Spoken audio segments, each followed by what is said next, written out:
입니다. 턱걸이 기사입니다. 소방설비 산업기사 기계 분야의 출제 기준, 필기의 출제 기준을 한번 보도록 하겠습니다. 본 자료는 산업인력관리공단에서 배포한 자료이고요. 2023년 1월 1일부터 2025년 12월 31일 동안에 적용되는 그 출제 기준입니다. 직문 내용들이 있는데요. 그냥 이거 한번 읽어보시면 되고요. 아시다시피 필기는 객관식이고 문제가 80문제입니다. 총 네 문제, 그러니까 4과목을 치고요. 2시간 시험을 칩니다. 즉, 한 과목당 20문제 30분씩 배점이 되고, 2시간 시험을 치게 되어 있습니다. 시험 내용에는 소방 원론이 있고요. 얘기 드린 대로 소방 원론은 14개에서 16개 정도에 맞춘다는 각오로 공부를 하시면 됩니다. 소방 원론은 그렇고요. 소방원들의 이런 것도 있는데, 건축물의 화재 현상, 이렇게 보면, 건축물의 내화성상에 보면 건축물의 구조부에 대한 얘기가 나오죠. 벽보기, 바지주 이런 것도 외우셔야 됩니다. 기억하고 계실 거고요. 연기 확산과 대책에 들어가면 감광개수에 대한 얘기 나오죠. 연피어거체 기억나십니까? 연피어거체 이런 것도 아셔야 되고요. 위험물이 1류에서 6류까지 위험물이 있는데 되게 외울 게 많습니다. 근데 이 소방 아니고 다른 거에도 위험물에 대한 얘기는 되게 많이 나오기 때문에 꼭 외우시기 바랍니다. 다른데 다음에 준비하실 때도 그러니까 사용이 가능하니까요. 꼭 외우시고요. 소방안전에 소방관리에 가연물 중에서 특수가연물 기억나세요? 면난응사, 볕가, 석가, 목합, 발그. 그까지 다 외우시고, 그리고 킬로그램들 있으니까 기억나실 겁니다, 아마. 그리고 소화약제는 1종에서 4종까지의 분말 소화약제 있죠. 거기에 대한 얘기들이 좀 많이 물어봅니다. 그리고 소방유체역학에 들어가면요.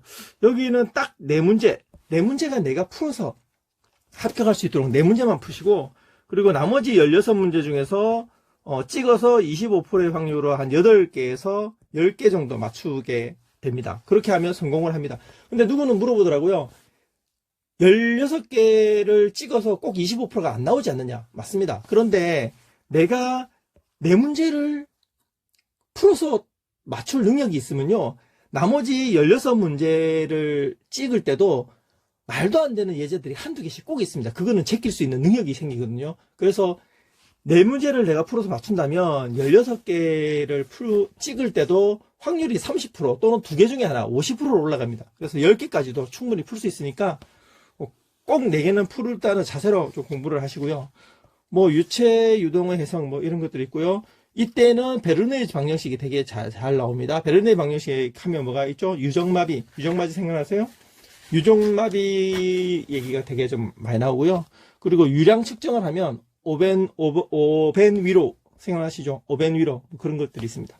그리고 관내 유동 중에 레이놀드 수 하면 레관점이라고 있죠? 레관점. 레이놀드 수는 점성력, 역분의 관성력이죠. 레관점. 그렇게 외우시면 되겠습니다. 그리고 펌프의 성능 하면 바로 상사의 법칙 꼭 나옵니다. 상사의 법칙 나오면 정말 고맙게 맞출 수 있으니까 상사의 법칙 알아두시고요. 한두 번씩 얘기하니까 다 기억이 나시죠? 연력학 하면 있죠? 평행의 비가 절대 0, 1, 2, 3, 평행의 비가 절대 0, 1, 2, 3 이런 얘기 있고요.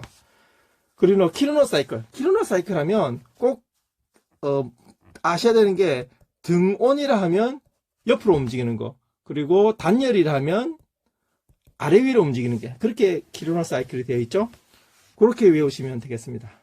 그리고 소방관계 법규로 가면요. 요거는 14개에서 18개까지도 맞출 수 있는 과목인데 여기서 점수를 좀 많이 따 놓으셔야 됩니다. 그리고 소방기본법 하면 여기에 되게 잘 나오는 게 선삼 신사 기억나세요? 선임 30일 이내 신고 14일 이내 되게 많이 나오는 내용입니다. 그거 확실히 알아두시고 소방관계법규에 대한 얘기는 이런 것들이 있다. 이렇게 알고 계시고요. 소방시설의 구조 및 원리. 이 구조 및 원리는 12개에서 14개 정도 맞춘다는 각오로 공부를 해주시기 바랍니다. 그리고 내용 중에 보면요. 간이 스프링클러 설비 있는데 간이 하면 뭐가 생각납니까? 복근 T숙 6 생각나시죠? 그런 내용들이 있고요. 그리고 이산화탄소 뭐 소화설비 하면 제외되는 게 뭐가 있죠? 방리나전이 제외되죠. 방리나전. 그렇게 외우시고요. 뭐 내용들 이런 것들을 주제로 해서 시험을 내겠다. 뭐 그런 내용이고, 피난구조 설비에 피난기구 하면 반드시 외워야 되는 거 있죠. 기본입니다. 교구트미 완공강 사다성. 교구트미 완공강 사다성. 이건 기본입니다. 그리고 인명구조기구 하면 방방공인도 생각나시죠? 방방공인. 그렇습니다. 그리고 뭐 용수설비, 뭐 소화활동설비, 소화활동설비. 소화활동설비 하면 3년 무제비에 생각하셔야 되죠. 이런 것들을 기준으로 시험을 내겠다. 이런 게 출제 기준입니다. 자, 그러면 실기로 가겠습니다. 실기는 똑같이 23년 1월 1일부터 25년 12월 31일까지고요. 실기는 필답형입니다. 서술형으로 쓰는 거기 때문에 내가 확실히 알지 않으면 답을 쓸 수가 없습니다. 찍는 게 아니거든요. 정확하게 써야 되고, 시간은 2시간 30분입니다.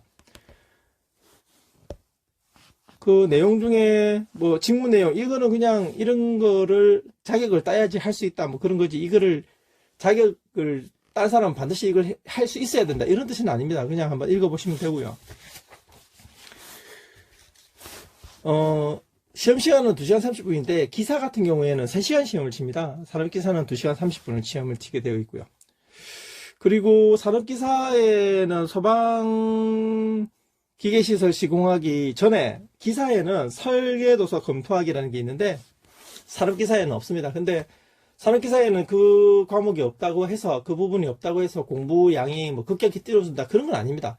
다 내용 속에 녹아있기 때문에 공부는 똑같고 그냥 난이도만 조금 다르다 뿐입니다. 뭐 이런 것들을 뭐 유지관리 뭐 이런 것들을 기준으로 시험 문제를 내겠다, 뭐 그렇게 되어 있습니다. 자, 산업기사는 뭐 난이도가 조금 낮을 뿐이지 결코 넉넉하게 생각하시면 안 되고요. 이것도 공부 제대로 하셔가지고 꼭 턱걸이 하시기 바랍니다. 턱걸이 기사. 여러분들은 이러한 자격증이 필요한 것이고, 저는 구독과 좋아요가 필요합니다. 턱걸이 기사였습니다.